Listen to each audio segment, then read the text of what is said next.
Welcome to Inside the Scenic Studio.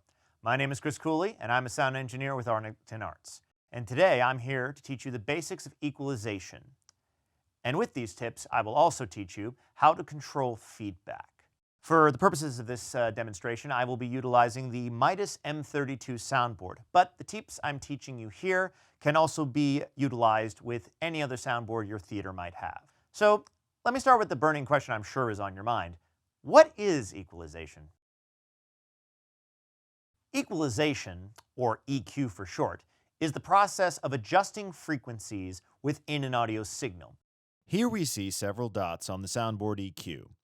There are 6 main frequency areas: sub-bass, bass, low mids, mids, upper mids, and highs. I will now demonstrate adjusting the EQ through this microphone right here. Right now I have the EQ flat, so you're just hearing my raw voice.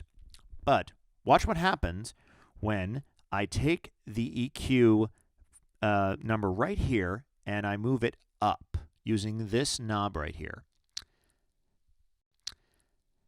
As you can hear, all of a sudden my voice sounds a little bit sharper, a little bit piercing. Then watch what happens when I take that same knob and I move it down to the bottom. Now the voice is a little more duller. It seems to have a little less intensity.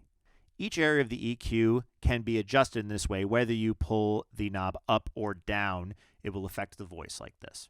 Each area has its importance in the mix. We start with sub-bass frequencies, which are usually utilized by, say, the kick drum, bass guitar, or sometimes electronic synthesizers, as those instruments can only access those frequencies.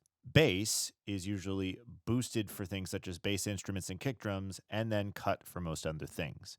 Low mids affect how muddy the signal sounds. Mids and upper mids affect how present the voice is. And finally, highs affect how bright and airy the voice is. Adjust the EQ until the voice sounds good to your ears coming out of the speakers. Each microphone will need to be EQ'd differently, so learn to trust your ears and keep adjusting as needed. Now that we've got some of the basics of equalization under our belt, let's move on to feedback control. Tell me if this looks familiar.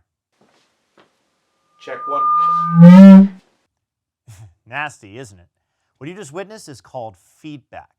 Feedback occurs when the volume of a speaker is too high and not properly EQ'd. The signal loops back on itself, creating that horrible screech you just heard. Now, to solve this problem, I'm going to cut the frequency that shot up when Jared talked into the microphone using this knob to pull it down just like we did before. Jared, try talking again. Check 1, 2. Check 1, 2. There we go. No more feedback. It is important that you properly EQ your main speakers, monitors, and microphones ahead of time.